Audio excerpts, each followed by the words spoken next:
Hello everybody. It's a rainy old snowy day in Oregon and I'm not feeling good and I took the day off work, so instead of laying around trying to be miserable, I thought I'd try and tie a fly in a video. So bear with me. Not in the greatest state of mind, but at the same time, I think we can get this done. I'm going to tie a olive bunny strip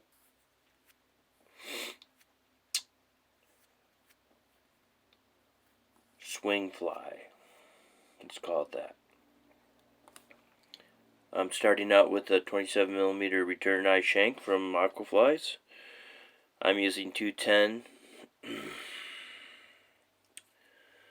white thread. I am now going to place my number 2 Aquaflies talon hook on 30-pound crystal fire line onto the hook for placement and length. It's really important to get that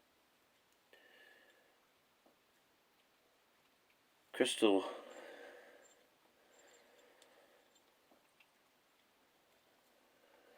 fire line on the top of the shank of the hook, right side by side. You don't want them to be all twisted. It doesn't make for a good base on your shank when you do that.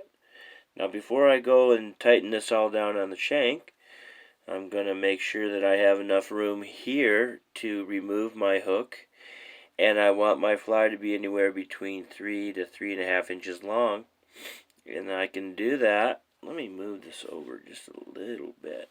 I can do that by determining, I know every time that my hook is touching a certain spot on my vise, that's will end up being where I need it to be. I can bring it up here further and make it longer if I want to, but remember, don't get them too long and don't get them too big. You have a tough time casting them, and it just seems to me, even on adult steelhead, that the smaller profiles flies are producing much more than the big ones. You know, I used to be quite a bass fisherman back in the day. I pursued hopes and dreams of it professionally, actually. When I was a kid, and used to fish against Kevin Van Dam up in the northern lakes of Michigan. He used to kick my ass every time, pissed me off all the time. Anyway, in bass fishing, bigger is better most of the time. Big bait, big fish, right? That's the mentality. Well, not necessarily so in the swing fly game of the spay world. Alright, let's continue. We'll talk about that later. I don't want to be like Gunner and get off on 18 million rabbit trails that last 4 hours. Yes, you do, Gunner. Okay. I love all your rabbit trails, by the way. Alright, so we've determined where I want this to be, and now I'm going to just spiral wrap really quickly and neatly and tightly to where I need that barbell eye to be attached to. Okay, now flip it upside down. 1/8 ounce red barbell lead eye, and I'm going to set it back quite a bit further back than normal if I were tying another style of fly. And I'm not going to cinch her down too bad or quick right here, because I just need it to be in a certain position so that I can get this crystal line back up into play. Alright, now you see how that crystal line is going up against there like so? I need to get behind it and cinch it right down nice and tight, couple wraps, come over the top, go right behind it again. Now remember, you're keeping those two pieces of crystalline parallel to each other all the time. It's really important to have a nice looking clean body when you go to do your wrapping on your body, especially on an intruder where you can visibly see between the two stations. That's a good thing. Okay. And I understand there's guys out there that don't care if it's flat, round, bumpy, who cares? I understand that. If you want to do that, like I said in my introduction video, then you do that. Alright, I'm going to secure it pretty good now, all the way to the back. Like I said, keeping those two pieces of line parallel to each other. And now,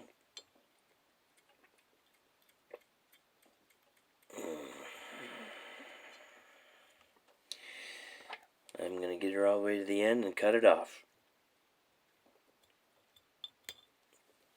Got her cut off, and I'm going to wrap it until I get rid of that little tag end. Flip her back over. Okay, now we're ready. So we have the base has been set. The very first material we're going to put on here is a little dubbing ball loop. A dubbing ball. There you go. Now I don't have the ability to edit. I don't have any software or fancy stuff, so if we make a mistake, we make a mistake. And you got to deal with everything all the way to the end.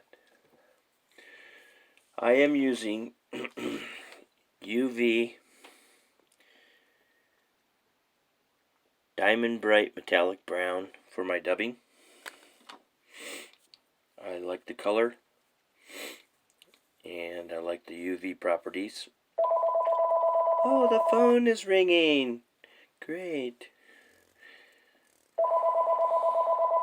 Sorry about that. Call from. I better take the video or the phone out the next time I video, huh? Alright, so I am pinch roll, pinch roll, pinch roll. And I am making a little tiny dubbing ball on the very back of this. Getting that baby set up in there. It's not big enough yet. I need a little more. Excuse me. Okay. This might do it. Once you get it like one little tiny wrap, then you come in here and spin on this. You can really get a nice tight dubbing ball. Okay, now my wrapping right to the very front edge of that dubbing ball. And the next thing we're going to do is we're going to put in some Cascade Crest Tool Peacock Black Crinkle Flash. I kind of had it cut in advance for time's sake on the video.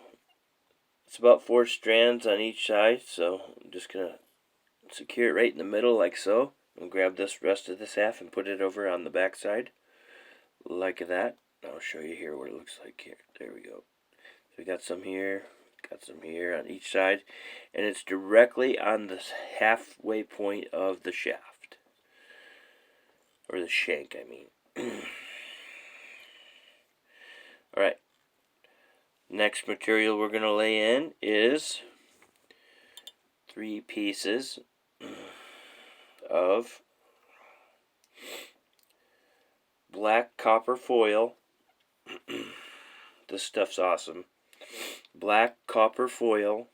I'll say that it's, it's, how long is that? I'm going to guess that that's almost 5 inches.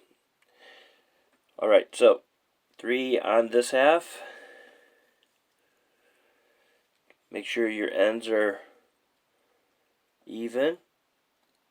If anything, this side here that's going to flip over might want to be a little bit longer so that when it comes back over you can make it even. Back to the other side. Okay. Secure it. Some good wraps. It ain't going nowhere. Alright. See how it wants to go forward like that?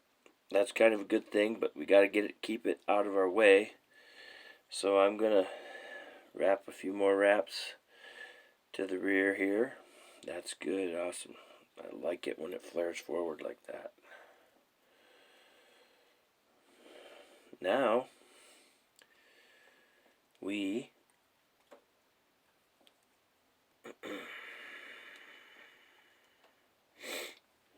are going to add, once I get this rubber where I want it, we are going to add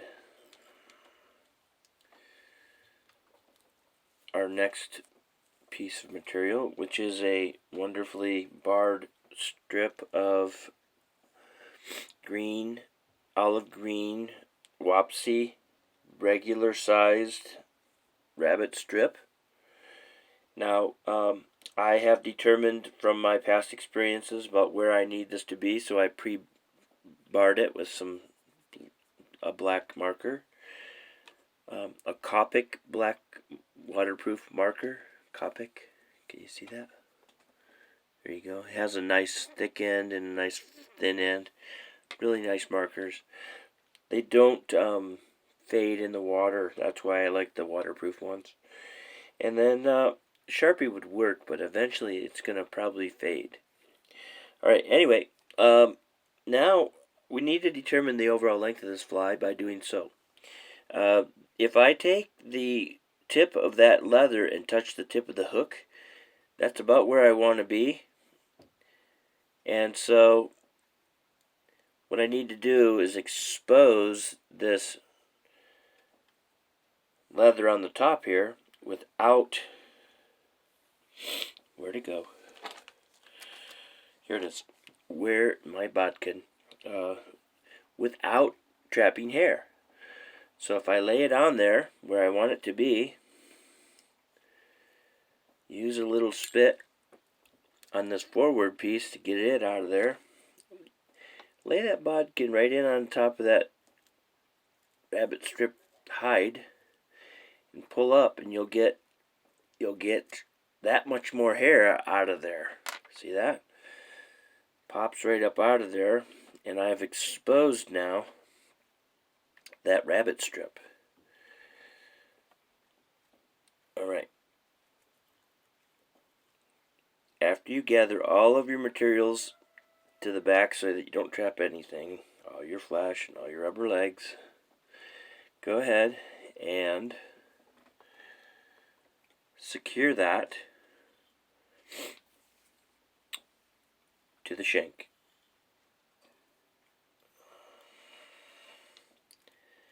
Sometimes you have to regroup and gather everything right up out of the way. Lay it up there where you want it. You've got the leather exposed. You're not going to trap any hair.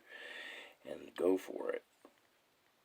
1, 2, 3, 4, 5, 6, 7. I like 7. Okay.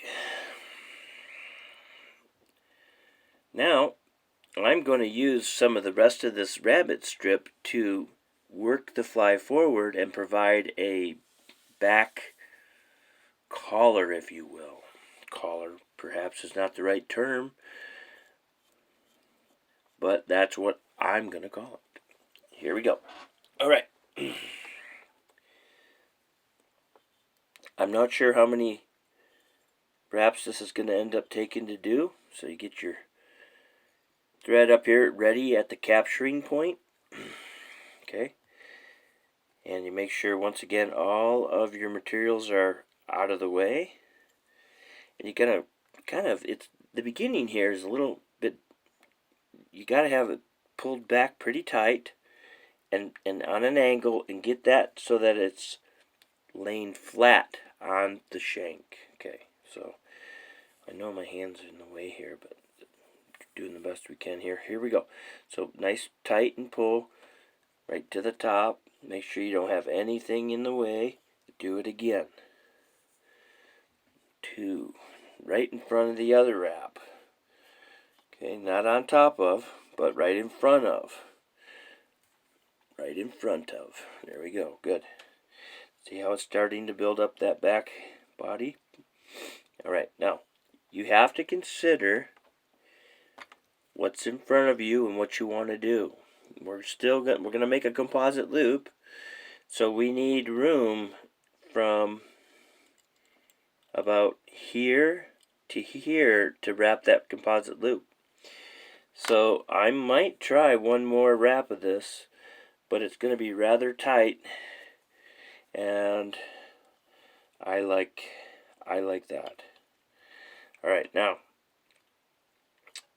remember you had the thread at a capturing point, so if you let go of where you had it hanging and let go, it's right there ready for you to come underneath, lift that straight up, pull back as much hair as you can get out of the way without letting the tension go.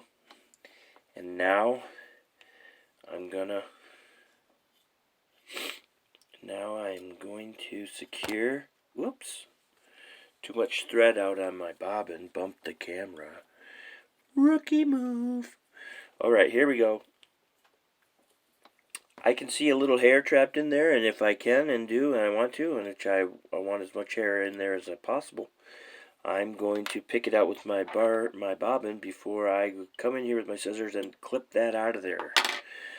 Alright, now you've got this big chunk hanging here, so what I like to do now is just get all the hair stroked back out of the way and secure it really good with a couple good wraps. And before I do anything else right now, I'm just going to take my really super sharp Dr. Slick razor scissors with just the absolute awesome cutting tips and come in here and get a hold of that piece of hide and just cut that chunk of hide out of there. It's just kind of bulky and in the way, and we don't need it there. So once you cut it out, you're just going to run over top of that really nice and tight. I mean tight. With some of that 210 denier. Okay, now stroke everything back out of the way. Now I want to show you something. This is where a lot of people would take this fly and start to work it from the exact end of the hair. I've learned that more times than not in my composite loop, I run out of space and it drives me crazy. So I've started to do this. I know that rabbit strip has one stripped width at the end here, so I'm going to try and find it with my thread. I think it's about right there. Awesome. See, I've done that, and I've gained 1/8 of an inch of turning space for my composite loop. Nobody's going to see this part here anyway after the composite loop's on anyways, and it really takes the hair a nice flare there as well. So now what I'm going to do is I'm noticing that hair is a little bit wanting to have some static and wanting to gather itself to the thread and out of the way. I'm just going to half hitch this so that it's nice and tight and it's not going anywhere. Couple half hitches, maybe 3. Yeah, how about 3? Alright, now what we need to do here is, this is where we will now ready our composite loop. You run over, and I'm going to say it's about 5 inches long. You wrap it around a couple times. You cinch that up on top there and around again, and you make sure that isn't going anywhere. Okay, it's hard to see the composite loop because there we go, because it's white on white there, but I got to use the white t-shirt to help with the contrast on the fly, so bear with me. Now, I'm going to tell you right now, there's no better other tool right now on the market than this one right here. That's all I'm going to say. I'm not even going to tell you what the name is because I don't want to. And get that out of the way.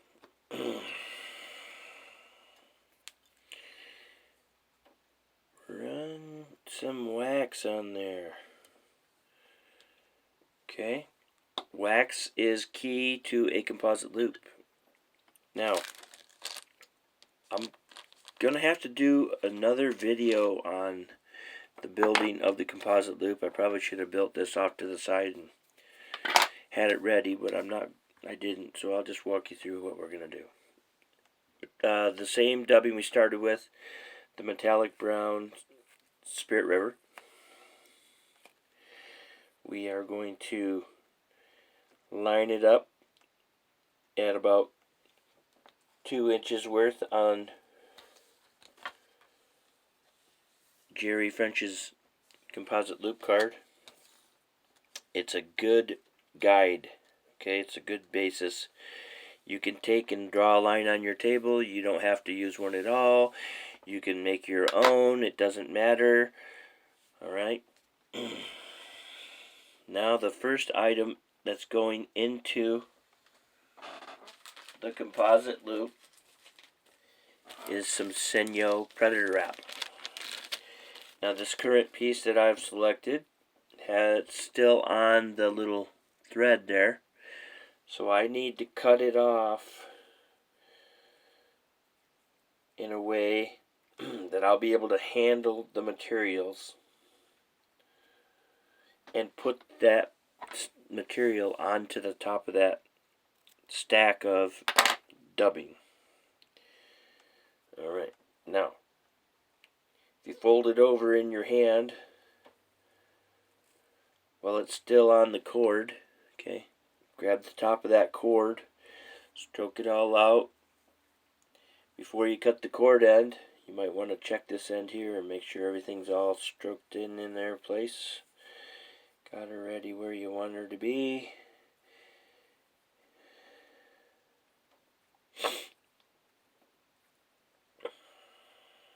Got a couple cantankerous pieces, and when those happen, you know what happens to the cantankerous pieces? We have scissors. Ka-ching! Gone. Alright. So, once again, I'm going to show you this piece of cord because I had to unwrap it to cut it. I got a couple long ones. Let's cut those out of the way. It is all the same length now. Okay? See that?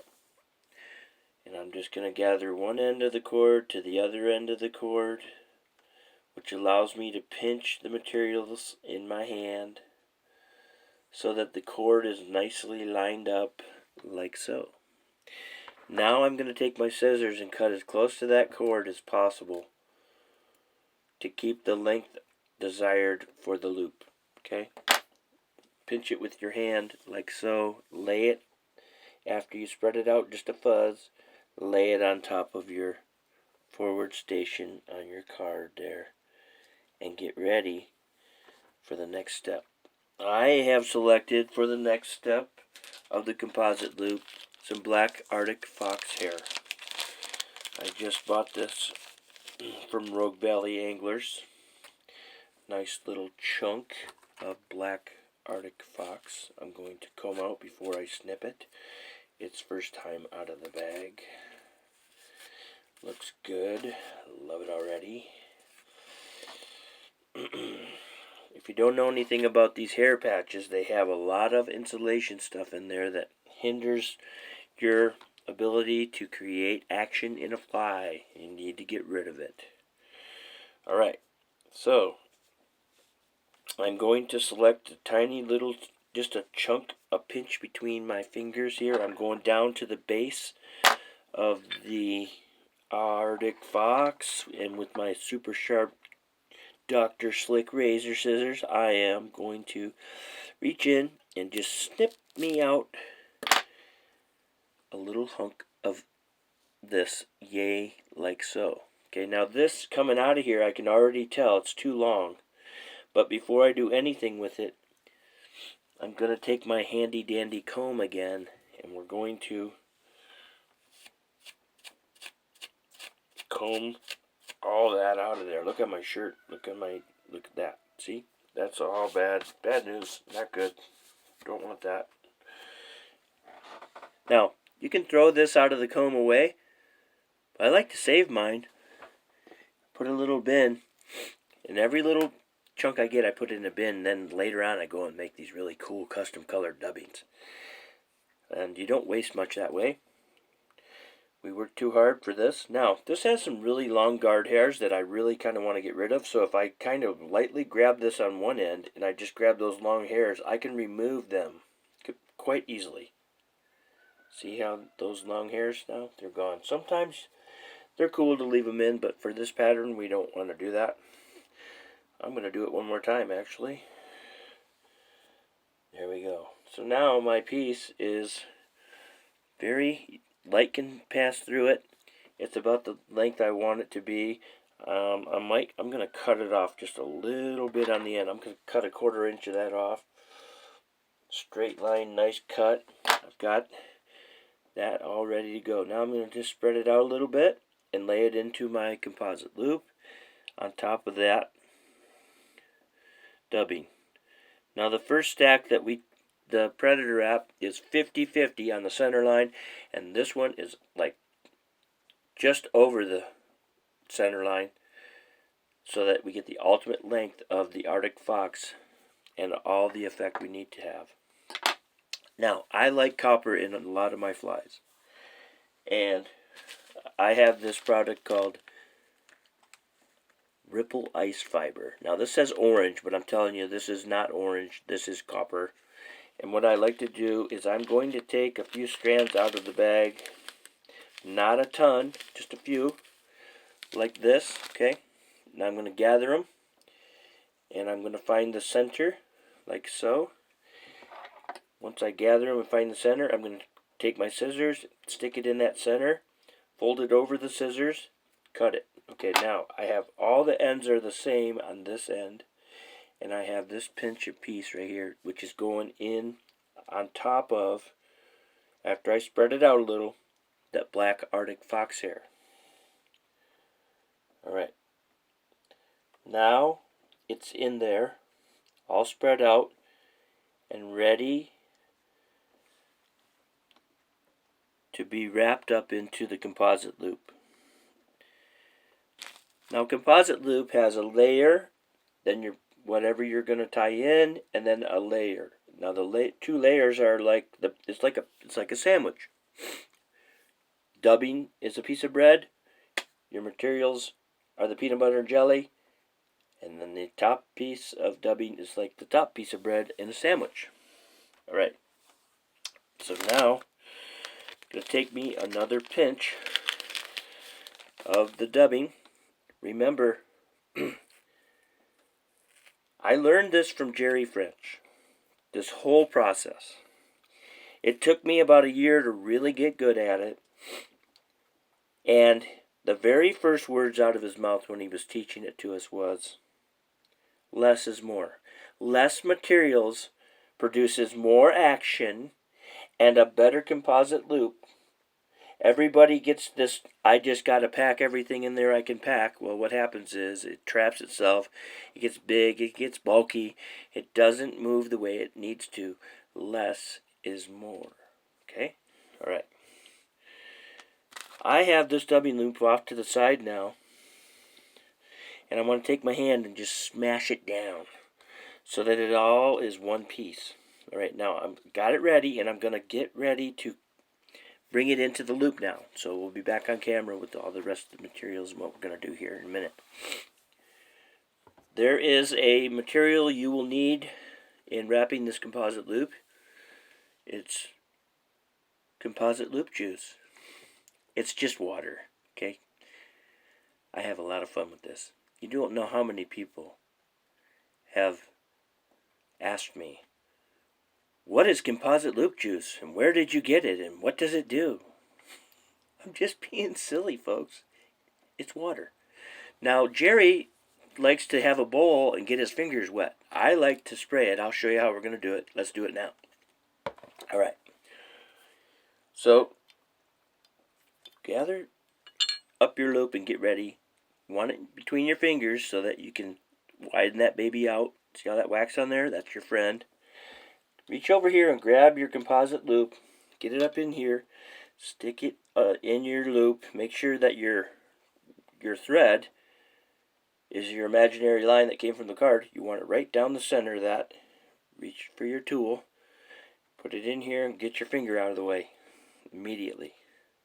Try not to bump too much stuff right here, right now. Now what you can do is you can take your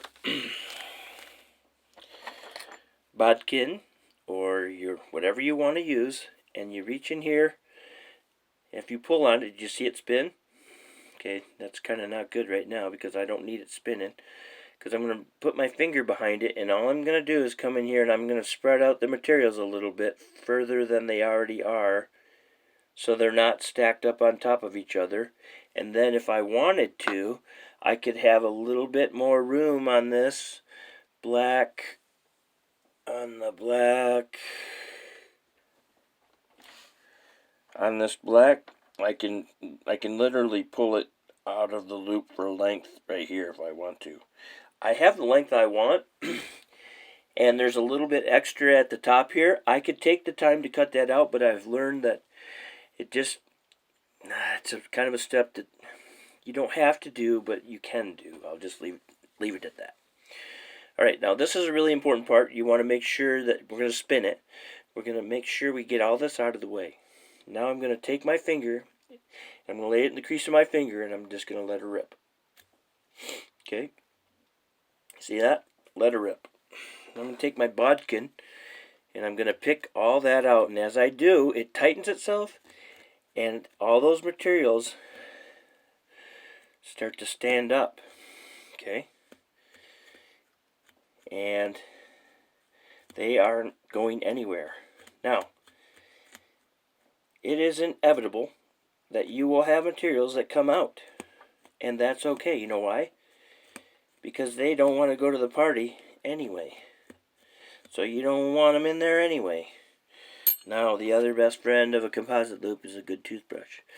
We are going to brush the living poop out of this so that it is completely not trapped by anything. Now, I've noticed I made a little bit of a mistake that I used to make, is too much wax on the thread is affecting this material that I don't want any wax on. I don't need wax on any other part other than the internal part of the loop itself.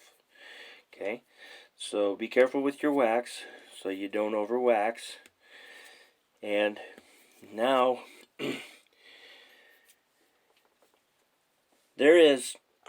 is very important to build these loops so they don't come apart. So we have spun it, we picked it one time with the bodkin, we brushed it with the toothbrush, and now I have the cat comb out, and I'm going to cat comb the crap out of this. Watch this.